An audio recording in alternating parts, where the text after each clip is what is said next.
Nós vamos agora, então, falar sobre a existência de Deus. E eu quero agora tratar aqui sobre o texto de Tiago, capítulo 2, versos 17 a 19.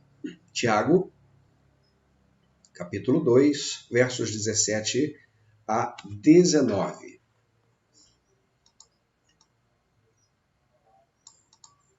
Você está aí certamente com a sua Bíblia, vai acompanhar o texto,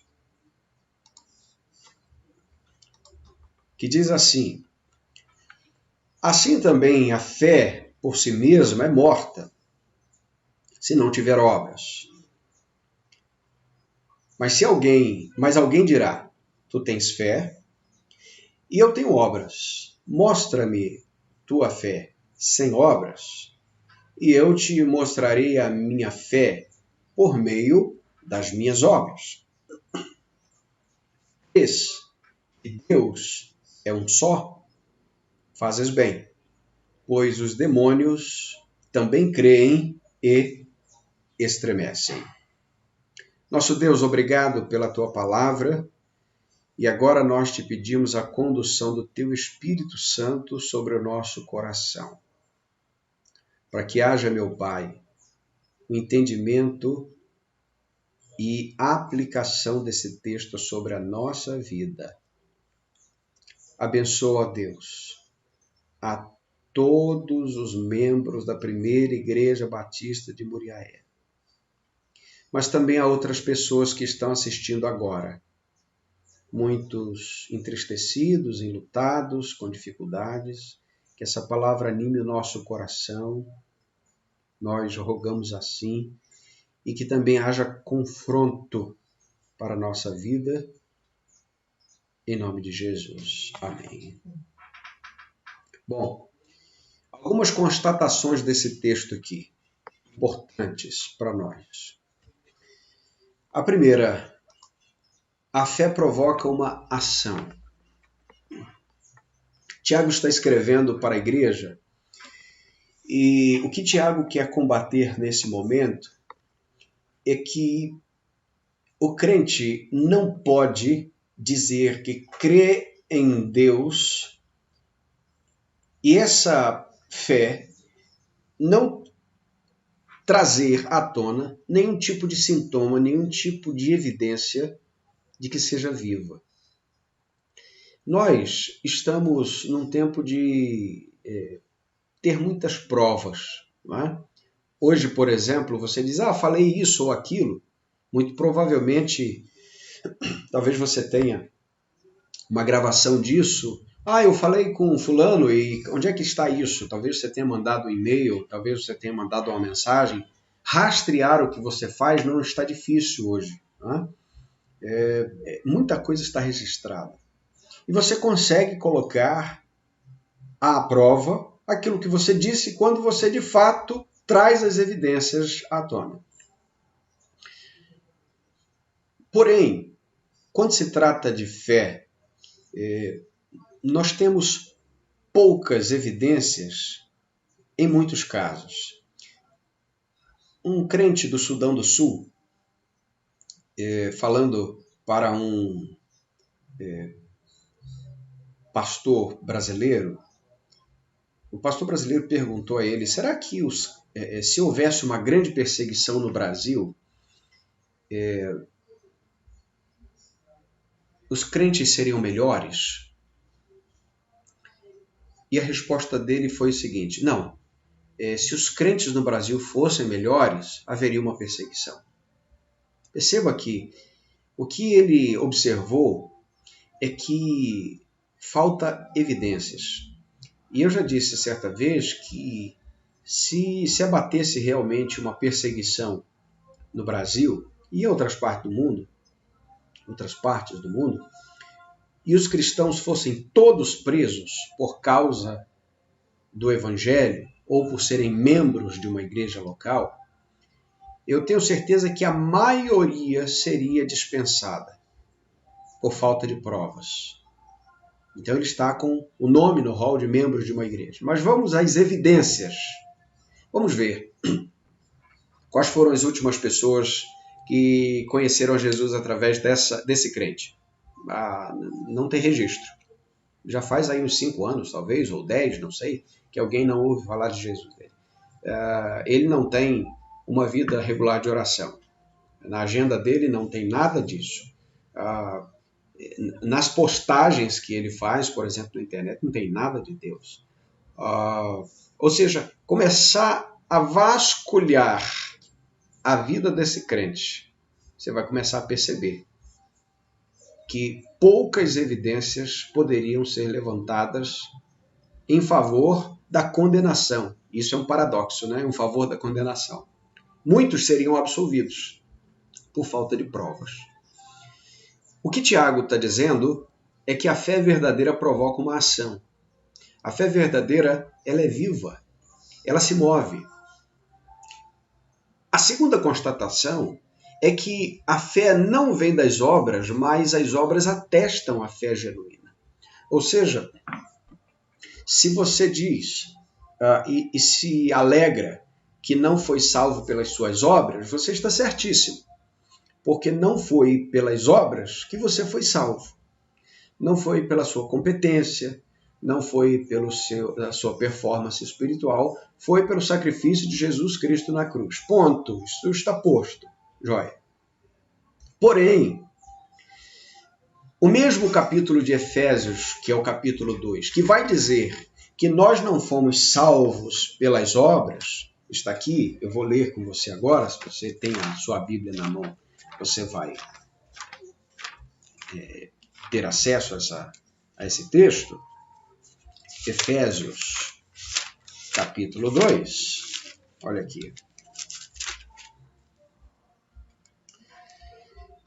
O verso 8 diz: pela graça sois salvos, por meio da fé. Isto não vem de vós, é dom de Deus. Verso 9. Não vem das obras, para que ninguém se orgulhe. Pronto. Joia. Agora veja o verso 10.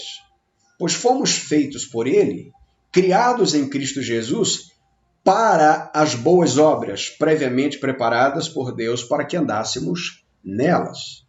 Veja que há aqui, então, um complemento do que Paulo está dizendo. Olha, você não foi salvo pelas suas obras. Ótimo. Mas depois de salvo, você precisa andar nas boas obras que foram separadas para que você andasse nelas. Paulo está dizendo, você não pode ficar parado quando você é salvo. Portanto, a segunda constatação é que a fé de fato não vem das obras, mas as obras atestam uma fé genuína. E aqui nós temos Tiago tratando de algo muito especial. Ele vai dizer, a fé por si mesma é morta, se não houver obras.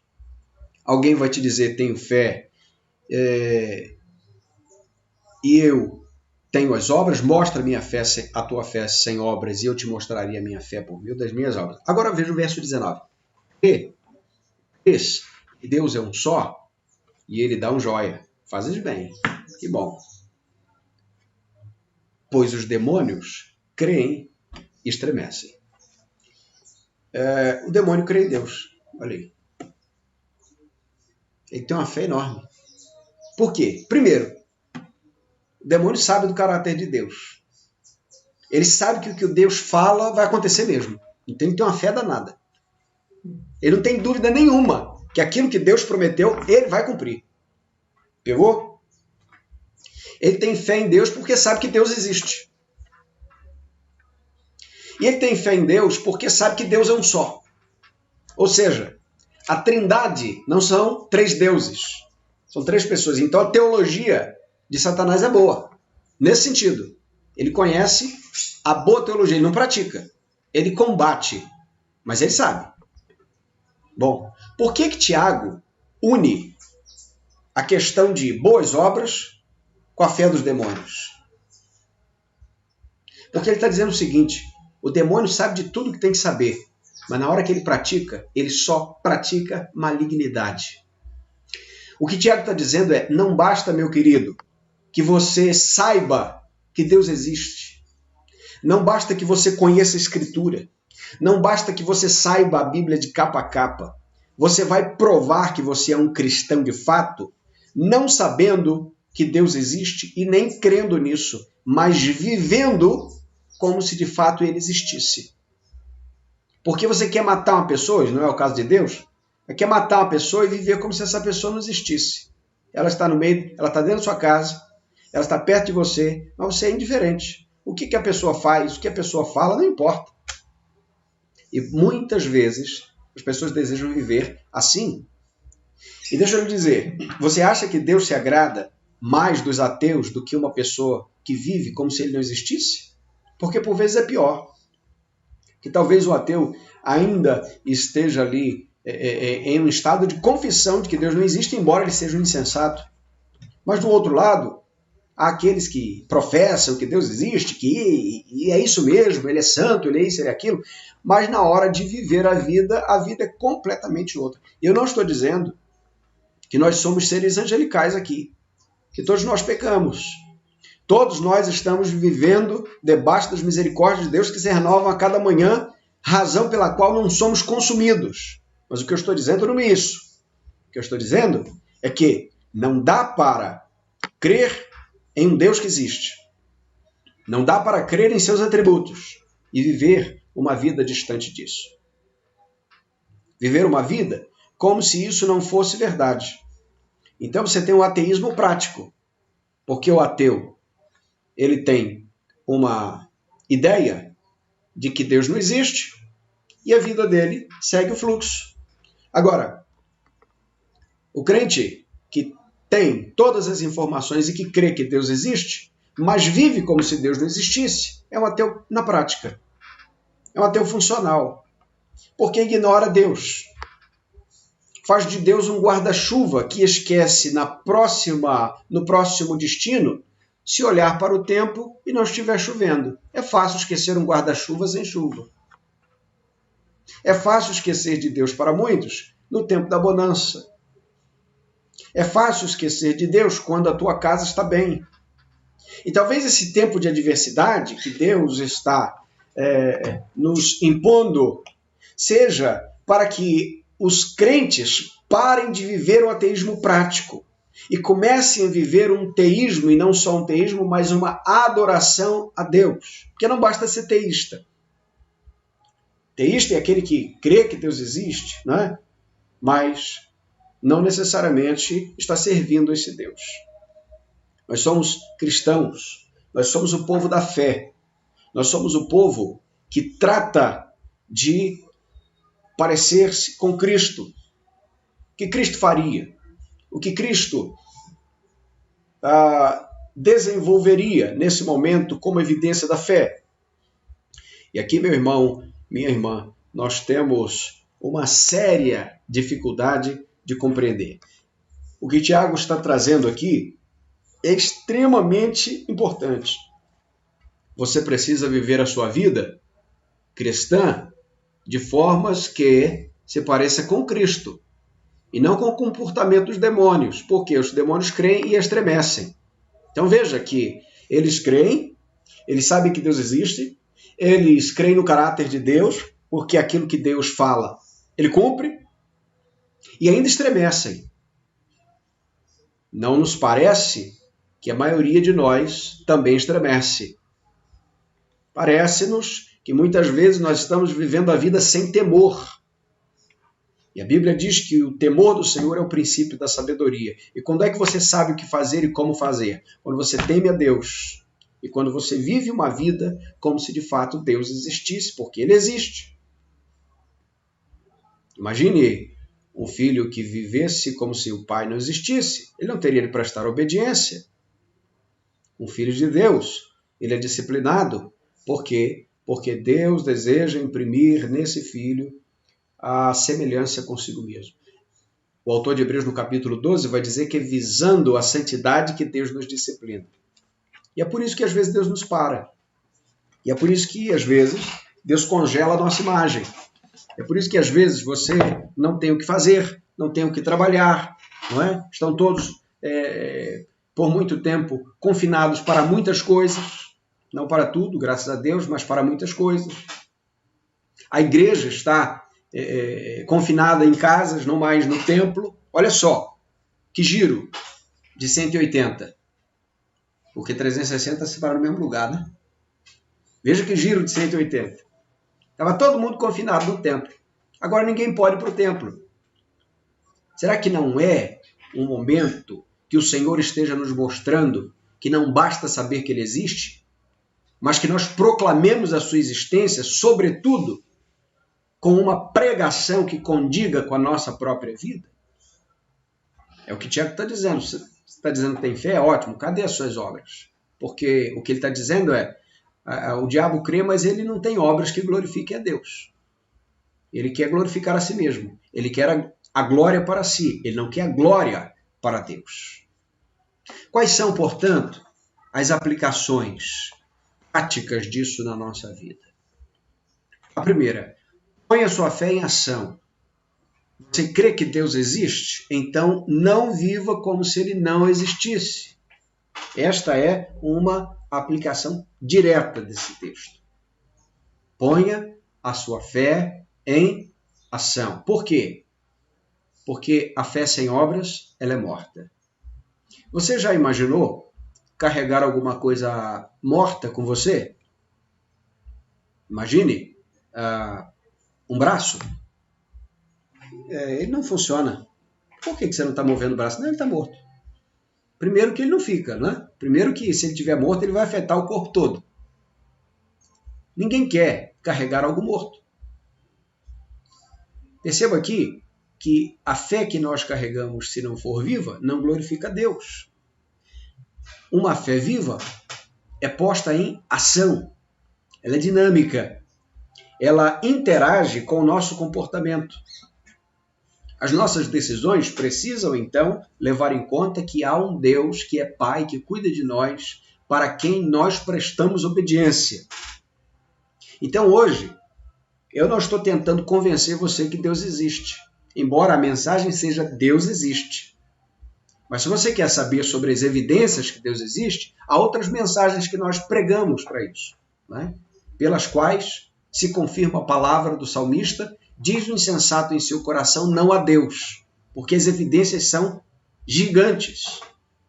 A partir do verso do capítulo 1 de Romanos, que lemos aqui na introdução, não é?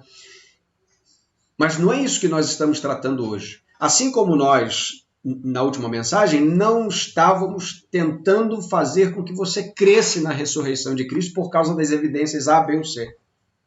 Mas o desafio era alheio até às evidências, e elas são boas e até necessárias, mas antes disso, cremos nisso porque a palavra de Deus diz que Ele ressuscitou. Esse foi o ponto. E o ponto de hoje não é dizer, olha as montanhas, veja que isso não é fruto do evolucionismo, olha a complexidade dos átomos, dos seres mais minúsculos, veja a diversidade da fauna, da flora. Não, o que nós estamos tratando aqui não é disso. Porque eu acho que isso já está como matéria dada para o coração de cada um de nós. O crente tem a obrigação de crer nisso, primeiro por ser um ser inteligente. É uma questão de senso. A questão não é essa. A questão é que essa mensagem, ela também não é para nos maravilhar diante daquilo que cremos, porque às vezes nós já cremos, ouvimos uma mensagem sobre as evidências da existência de Deus, e não porque nós estamos ali recebendo algo que vai nos convencer mais, mas é algo que vai nos maravilhar e vai aumentar a nossa capacidade de adoração. Aliás, esse é o foco central da pregação da igreja, aumentar a capacidade de espanto, de admiração sobre o eterno. Não é? Nós estamos aqui entendendo que a pregação, em primeiro lugar, glorifica a Deus. Mas não é isso hoje. O que nós temos de desafio hoje é, crendo que Deus existe, nós estamos agindo com uma fé viva, nós estamos nos parecendo com Cristo, nós estamos evitando o caminho dos demônios, que creem e estremecem, mas trabalham contra a glória de Deus. Ponha a sua fé em ação. Como é que eu ponho minha fé em ação? Primeiro, você precisa cumprir 1 Tessalonicenses capítulo 5, verso 17. O que diz lá? Quem lembra? Orai sem cessar. que é orar sem cessar? É andar em espírito de oração. Você está andando, você está rindo, você está se alegrando com alguém, você está trabalhando, mas você está conectado com o Espírito Santo. Você está perguntando ao Senhor o que fazer o tempo todo. Então você chega na seu espaço de trabalho, seja na rua, seja no escritório, no workstation, seja o que for, você está perguntando, Senhor, qual é o meu próximo passo? Me ajuda a fazer o que eu tenho que fazer hoje. A dona de casa, Senhor, me ajuda a administrar o que eu tenho que fazer hoje. Me ajuda a não desperdiçar aquilo que é recurso que o Senhor me deu. E você começa a glorificar a Deus. Até que um dia alguém vai te perguntar por que você faz tão bem aquilo que você faz, você vai ter oportunidade de dizer que não é para você, é para o teu Senhor, porque você é filho do teu Senhor, é servo desse Senhor. Então, uma fé que é viva, ela precisa partir de uma vida de oração contínua, mas desembocar numa prática que glorifique a Deus.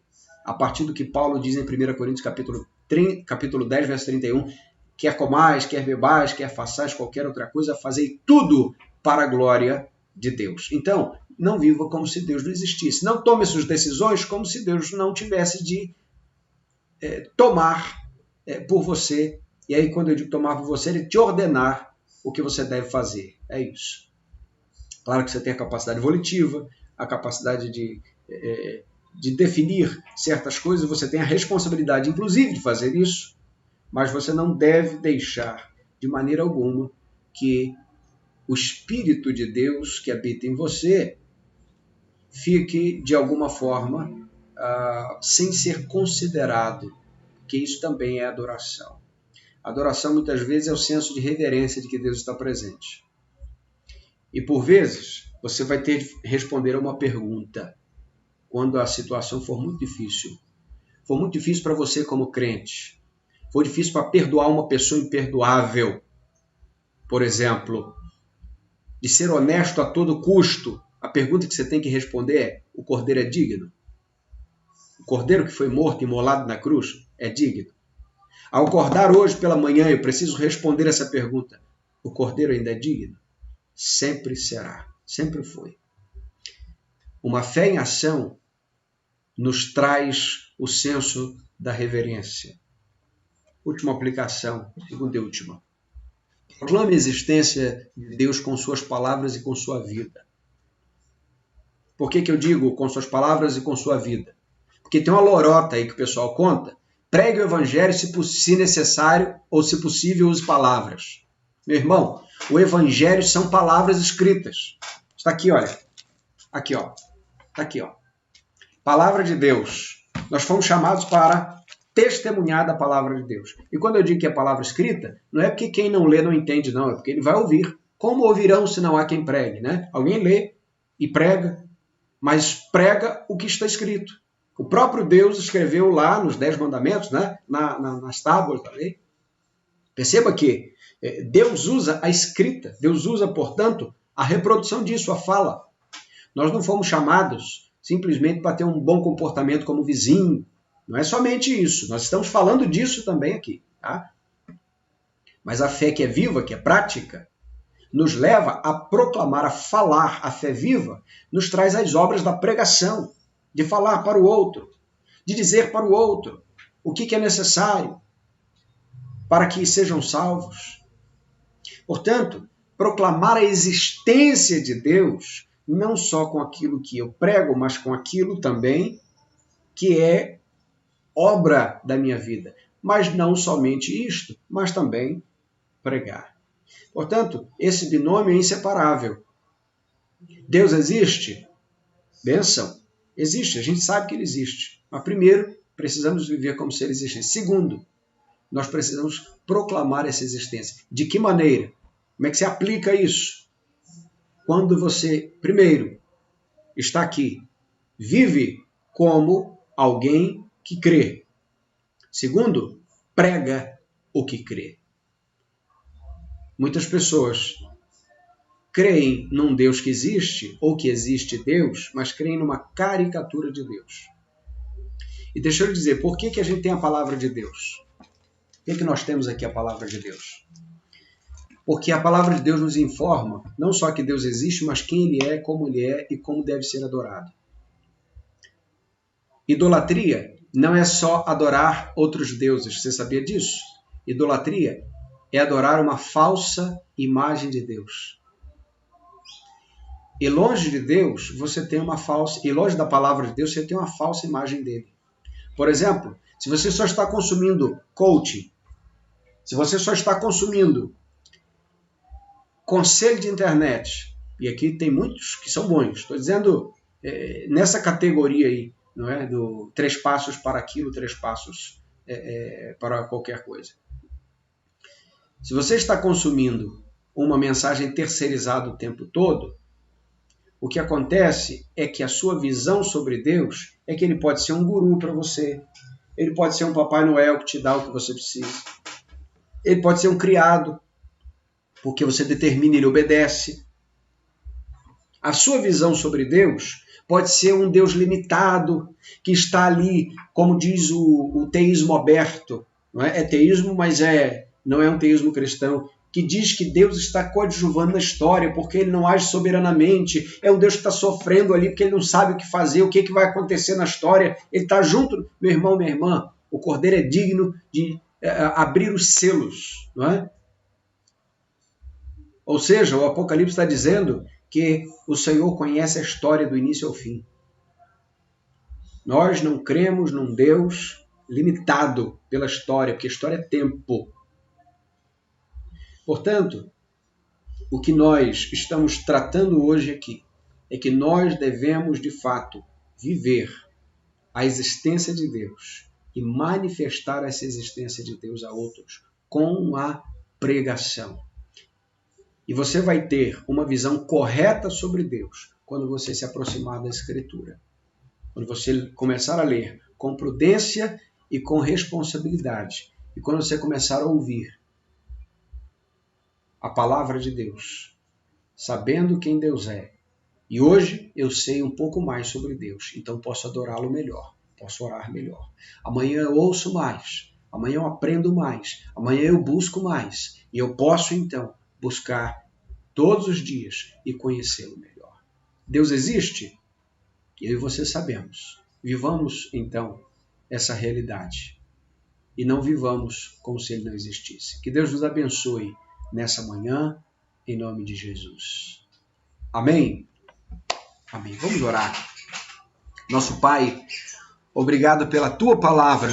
E hoje pedimos que a nossa fé seja desafiada à prática cristã. Seja assim para a Tua glória, Senhor. Ajuda-nos, meu Deus, a que a Tua glória seja vista por outros através da nossa vida, que nós tenhamos uma vida prática de boas obras, de fé viva, para a Tua glória, para a nossa edificação e para a edificação da Tua igreja. Em nome de Jesus. Amém.